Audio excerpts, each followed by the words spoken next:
He won a World Cup. He built a hospital with his bare hands and the donations of strangers. He waited 22 years to become prime minister. And when they finally took his power away, they put him in a cell. But the people did not stop chanting his name. This is the full, true story of Imran Ahmed Khan Niazi. Cricketer, philanthropist, prime minister, prisoner. A man who has spent his entire life chasing something bigger than himself, in a country that has never quite known what to do with him. This is not a simple story about fame. It is not just a political biography. It is the story of a man who refused to accept the limits that his world tried to place on him. Over and over again, in every chapter of his extraordinary life. And it begins, as all great Pakistani stories do, in the ancient, glorious, chaotic heart of Lahore. Imran Khan was born in Lahore on October 5, 1952. He is the only son of Ikramullah Khan Niazi, a civil engineer, and his wife, Kakut Khanum, and has 4 sisters. Paternally, he is of Pathan origin from the Niazi tribe. This Pashtun heritage, proud, fierce, and deeply tied to a warrior tradition, would shape the man he would become long before the cricket stadiums and the parliamentary debates. His mother, Kakut Khanum, was part of a family of professional sportsmen and Sufi poets. Known for her strength and resolve, Kakut Khanum passed away in 1985 at the age of 63 after being diagnosed with colon cancer. That loss, the loss of his mother to a disease that kills quietly and completely, would become the defining wound of his life. And from that wound, something extraordinary would eventually grow. A quiet and shy boy in his youth, Khan grew up in a family with 4 sisters, he being the only son of his parents. Behind the shyness, however, was a competitive fire that those who knew him could already sense. His family included many distinguished players.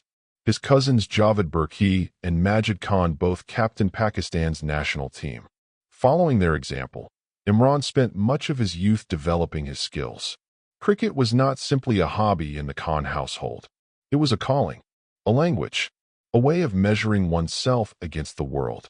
His educational journey began at Atchison College and the Cathedral School in Lahore, where he finished middle school, and then he entered the Royal Grammar School, Worcester, before completing his formal education with an undergraduate degree in economics, political science and history from Keble College, Oxford. Think about what that means. A boy from Lahore, a boy shaped by the streets and the cricket grounds of Pakistan, walking into one of the oldest and most prestigious universities in the world, studying philosophy, politics, and economics. While at university, Imran Khan was also the captain of the Oxford University cricket team in 1974. He was not there simply to study. He was there to prepare, to learn the language of power, to understand the world that his country had to navigate. Whether he knew it at the time or not, Oxford was not just an education. It was the foundation of a life far larger than cricket. After graduating in 1976, he began his career as a full-time cricketer. He quickly established himself as an exceptional bowler and all-round batsman. Imran Khan made his Test debut in the 1971 Pakistan-England series at Birmingham, but failed to make a mark due to his not-so-good performance. But early failure was never a reason for Imran Khan to stop. It was always a reason to begin again. He returned to Pakistan, refined his skills, developed one of the most feared fast bowling actions in the world, and grew into something that Pakistan cricket had never quite produced before. A genuine all-rounder. A man who could destroy a batting lineup with the ball and rescue a chase with the bat. Imran Khan went on to become one of the top cricket all-rounders in the world and remained captain of the Pakistan cricket team for 10 years. While his cricketing journey for the national team spanned between his debut in 1971 and the historic World Cup win in 1992. He led Pakistan to its first ever Test series victories in India and England during 1987. These were not small achievements. These were historic moments for a country that takes its cricket deeply seriously. But they were all building towards something. One defining moment. One day in March 1992 that Pakistan has never forgotten. The 1992 Cricket World Cup. Melbourne. The final. Pakistan versus England. The 1992 Cricket World Cup proved to be the zenith of Imran Khan's successful career as he led his country to victory in the coveted championship. But the road to that final was not easy. It was not clean. It was not smooth. Pakistan had nearly been eliminated in the group stage. The team had stumbled. There were calls for changes, calls for giving up, calls for accepting that this was not their year. But Imran Khan stood in that dressing room and told his players something they would remember for the rest of their lives. He told them to play like cornered tigers. Those words became legendary, not just in cricket, in life. Pakistan won. They lifted the trophy. And standing at the center of that celebration, holding the trophy with tears in his eyes, was the captain who had refused to let his country quit. He retired from cricket in 1992 with 3,807 runs and 362 wickets in tests, and 3,709 runs and 182 wickets in ODIs. Those are the numbers of a great player. But Imran Khan had already decided that numbers were not enough. The World Cup had given him something even more valuable than a title. It had given him the complete, undivided attention of an entire nation, and he intended to use it. His mother, Khanum, passed away at the age of 63 after being diagnosed with colon cancer. The experience had a lasting impact on Imran Khan and moved him to build a cancer support facility in her memory. Deeply affected by his mother's battle against cancer, Imran Khan vowed to build and run a cancer hospital which would treat the poor for free. It was a monumental endeavor and there were many detractors, but Imran Khan was undeterred. While watching his mother suffer, he had realized that early diagnosis and proper treatment was both unavailable and unaffordable for the poorest of the poor in his country. He took his World Cup prize money, every single rupee of it, and donated it to the hospital fund. Imran Khan said, "My biggest prize money in cricket was winning the World Cup in 1992. The total amount was £90,000. I gave all of that to the hospital and 15 to 20% of my subsequent earnings."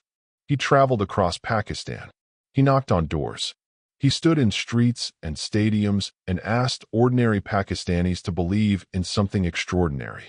Having resolved to do the impossible, Imran Khan set his considerable energy and commitment to the task, and within a short span of 2 years, he launched the biggest crowd-funded campaign to make his mission a reality, and Khanum Cancer Hospital, a world-class facility, opened its wards for the treatment of the poorest citizens of Pakistan on December 29, 1994. When the doors opened, Imran Khan described the feeling simply. He said it was like winning another World Cup. 31 years ago, cricket legend Imran Khan and early supporters opened Pakistan's first cancer support facility in Lahore. Just over 10 years ago, that same vision brought a second project to Peshawar. And a third center in Karachi is set to follow, because the mission that began with one man's grief over his mother has grown into something permanent. Something that will outlast every political controversy, every courtroom drama, and every headline that has ever carried Imran Khan's name. In 1996, he founded his own political party, Pakistan Tehreek-e-Insaf, which means Movement for Justice. At first, many did not take him seriously in the political arena. He was mocked for his lack of political experience and struggled to gain seats in the National Assembly. The early years of PTI were humbling. A man who had captained a national team to the World Cup, who had built a world-class hospital through sheer will, was struggling to find political traction. Imran Khan first entered the National Assembly of Pakistan in 2002, his party winning a single seat, his own, from his home region of Mainwali. One seat. In an assembly of hundreds. It would have been enough to break most people. But Imran Khan looked at that single seat as the starting point, not the ending point. Over the next 2 decades, Imran Khan slowly built momentum. His charisma and clean image began to resonate with a population disillusioned by decades of political corruption. He appealed to both the urban middle class and rural communities, offering them a new vision for Pakistan. He was saying things that Pakistani politicians had never dared to say out loud. He was naming the corruption. He was attacking the dynastic political culture that had kept the same families in power for generations. He was speaking directly to young Pakistanis who had grown up watching their country's wealth stolen by the people who were supposed to protect it. PTI gained significant ground in the 2013 elections, forming a government in Khyber Pakhtunkhwa, which became a testing ground for his policies. In 2008, he founded Namal College, an associate college of the University of Bradford, a university in Mayanwali, in one of the most underserved regions of Pakistan. Because for Imran Khan, politics was never separate from service. They were always the same thing. The 2013 election was a turning point. PTI became a genuine national force. Young Pakistanis flocked to rallies in numbers that the country had never seen before. The energy was unmistakable. The movement was real. But the election that year did not bring Imran Khan to power. And the years of waiting were not yet over. The long march, the sit-ins, the years of legal battles, of accusations, of pressure from every direction. Imran Khan endured them all. He had built his entire public identity around one word: accountability. He said it in every speech. He demanded it from every corner of the political establishment. And his enemies used that word against him later. But in those years of opposition, it was the word that kept hundreds of thousands of Pakistanis following him into streets and fields and stadiums across the country. In the general elections of 2018, Imran Khan finally achieved what once seemed impossible. His party won a majority, and he became the Prime Minister of Pakistan. In his victory speech, he spoke of turning Pakistan into a welfare state, inspired by the principles of the early Islamic state of Medina. He emphasized education, healthcare, anti-corruption, and economic reform. 22 years. From founding a party with no seats in 1996 to becoming the head of government in 2018. Imran Khan became Pakistan's Prime Minister on August 18, 2018. He stood at the podium, emotional and resolute, and told his country that the old Pakistan was over. That Naya Pakistan, a new Pakistan, had arrived. Millions of his supporters wept, not from sadness, from hope. As Prime Minister, Imran Khan faced a balance of payments crisis, economic issues, opposition for his relationship with the military, and criticism for handling the COVID-19 pandemic. Governing a country of over 200 million people, with a struggling economy, enormous debt, and a powerful military establishment that had its own interests, was a challenge of an entirely different order from anything he had faced before. As Prime Minister, Imran faced numerous challenges: a struggling economy, foreign policy tensions, and internal political opposition. He launched the ASAS program, one of the largest social safety net initiatives in Pakistan's history, designed to provide direct financial support to the poorest families in the country. He launched housing schemes for the urban poor. He pushed for environmental reforms. He planted billions of trees in a national campaign that drew international attention. On the world stage, he spoke with a voice that Pakistan had rarely heard from its leaders. He called for an end to the slave mentality he believed had kept developing nations in a posture of permanent deference toward wealthier powers. He challenged the global narrative on the war on terror. He spoke at the United Nations about the systemic pressures facing countries like Pakistan. Whether world leaders agreed with him or not, they could not ignore him. But at home, the economy was bleeding. Inflation was rising. The political opposition was fierce and relentless. And the relationship between his government and the military establishment, which had been difficult to navigate from the very beginning, was slowly fracturing. A February 2023 Gallup Pakistan survey, conducted after the end of his premiership, found that 61% of Pakistanis held a good opinion of him. History may yet be kind to his time in office, but history did not save him from what was coming.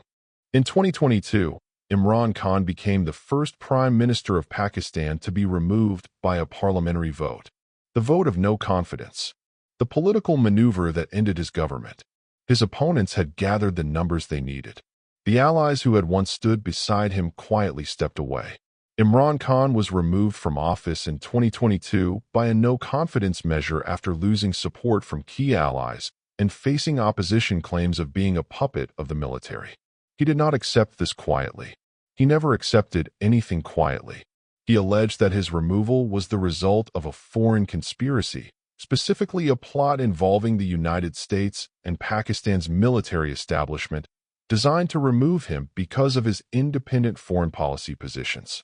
He waved a document at a public rally that he claimed proved American interference in Pakistan's domestic affairs. That document, known as the cipher, would later become the basis for one of the most serious criminal charges he would face. Since his ouster, Khan has repeatedly alleged that his removal was the result of a U.S.-backed conspiracy carried out with the support of Pakistan's powerful military, claims denied by Washington, the military, and his opponents. He took his case to the streets. He held rallies that drew hundreds of thousands of Pakistanis. He marched on Islamabad more than once. He was not going to simply become a former prime minister and disappear into history. He was going to fight, loudly, publicly, and with everything he had. In October 2022, the legal machinery began to move against him. In October 2022, he was disqualified from holding public office due to allegations of incorrectly declaring details of presents from foreign dignitaries and the sale of the proceeds. And then, in November of that same year, the threat against his life became physical. The following month, he survived a gun attack on his convoy while leading a protest march. Following the attack, Khan made the accusation that a senior intelligence officer played a key role in devising and overseeing the plan for his assassination. He was shot in the leg. He was carried from the scene. And within days, he was back at his desk, back on television, and back making accusations louder than before. That image of a man still speaking from a hospital bed, still fighting, still refusing to stop, became one of the defining images of his political movement. On May 9, 2023, the former Prime Minister Imran Khan was arrested from inside the Islamabad High Court in Islamabad by the National Accountability Bureau on charges of corruption in connection with the Al-Qadir Trust, which he owns alongside his wife, Bushra Bibi.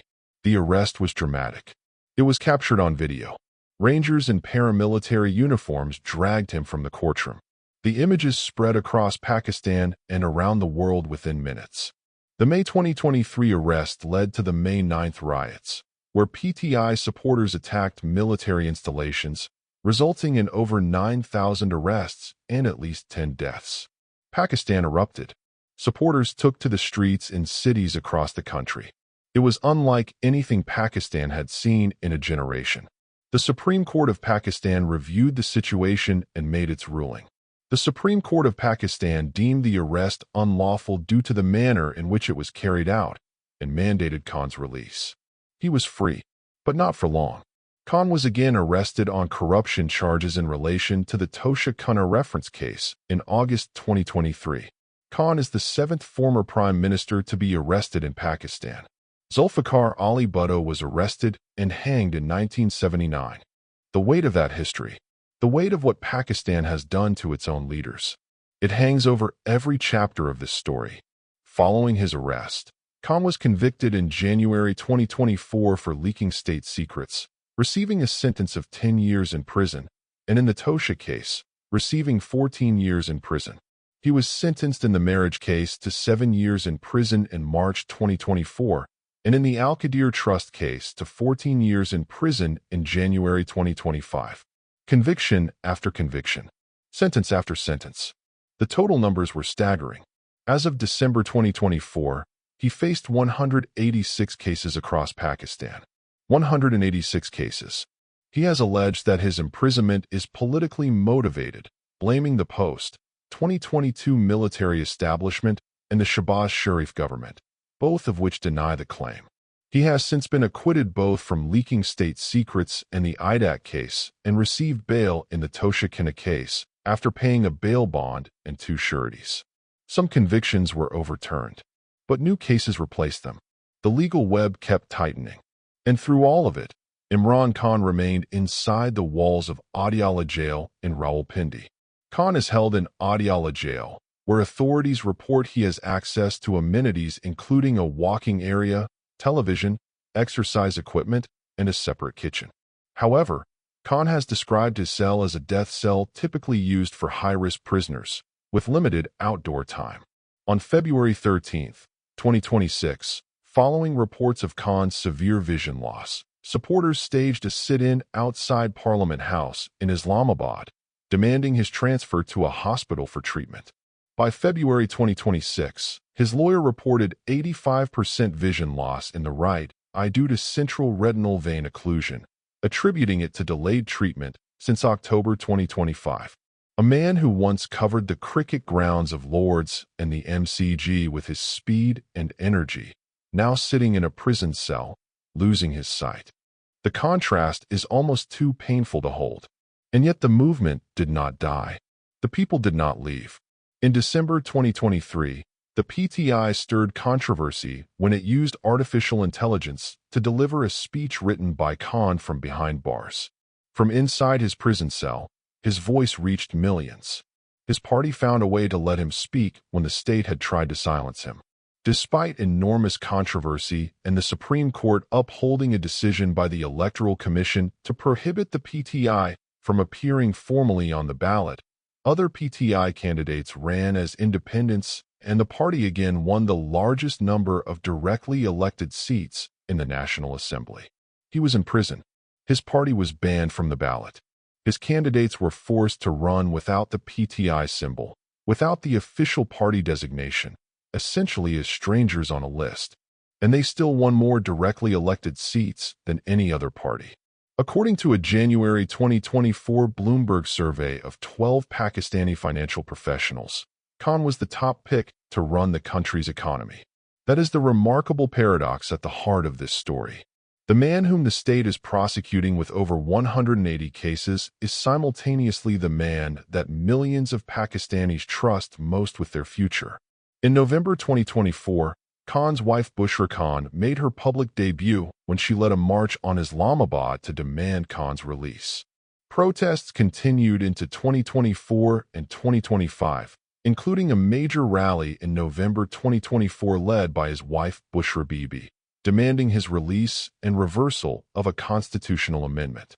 On the second anniversary of his jailing in August 2025, thousands rallied nationwide, resulting in over 240 arrests. The movement refuses to end, because the people who follow Imran Khan do not follow a politician in the traditional sense. They follow an idea. The idea that Pakistan can be better than it has been. The idea that accountability is possible. The idea that one man's stubborn refusal to be silent is worth standing behind. Behind the political battles and the cricket trophies and the courtroom dramas, there is a private man. And that private man has had a personal life as complicated and as public as everything else about him. He married Jemima Goldsmith in 1995, and their marriage ended in 2004. Jemima, a British socialite and journalist, gave up her world to follow him to Pakistan. She learned Urdu. She dressed in shalwar kameez. She stood beside him at political rallies and charity events. Their marriage produced 2 sons, Suleiman and Qasim. When it ended with genuine sadness on both sides, and a friendship that has continued to this day. Jemima has remained one of the most vocal defenders of Imran Khan's rights during his imprisonment. He married briefly a second time to Riyam Khan, a television journalist, in 2015. That marriage lasted less than a year and ended in public acrimony. In 2018, he married Bushra Manika, a spiritual guide and religious figure from a prominent Pakistani family. The marriage was controversial from the beginning, and it has since become the subject of one of the criminal cases against him. 3 marriages, 2 sons. A personal life that has never been hidden from the Pakistani public.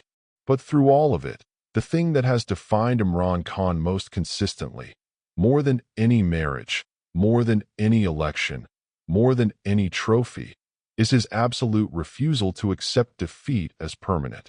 So what does a life like this teach us? What can we take from a story this vast, this contradictory, this unfinished?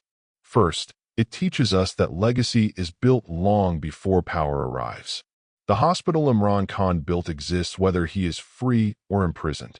Millions of Pakistani cancer patients have been treated there regardless of what any court decides. No verdict changes that. Second, His life teaches us that the most dangerous thing a leader can do is speak the truth to people who are not ready to hear it. He named the corruption. He pointed at the powerful. He refused to play the game according to the rules that the powerful had written for themselves. And the system responded accordingly. Third, his story teaches us about the courage of patience. 22 years of building a party from one seat to the prime ministership.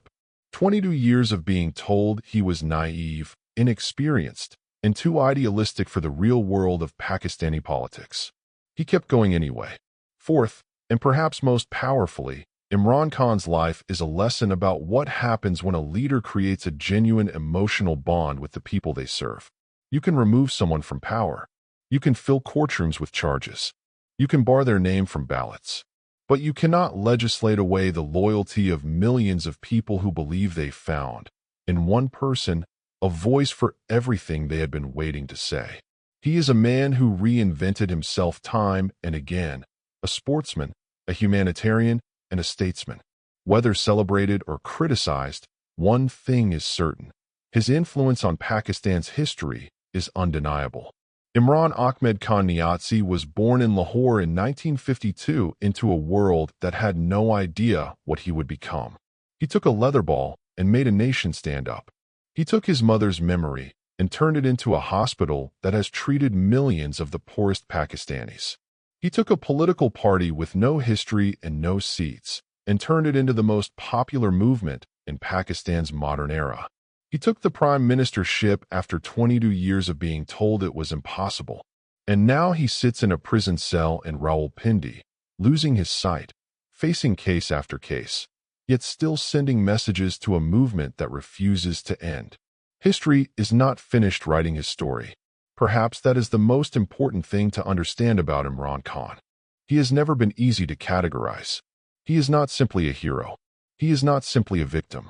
He is a man of extraordinary achievement and genuine controversy, of towering courage and serious human flaws, of immense vision and complicated judgment. But he is, without question, the most consequential Pakistani of his generation. He made an entire country believe that something better was possible. And once a nation has truly believed that, it is very difficult to make it stop. The cornered tiger is still fighting. And Pakistan, for better or for worse, is still watching.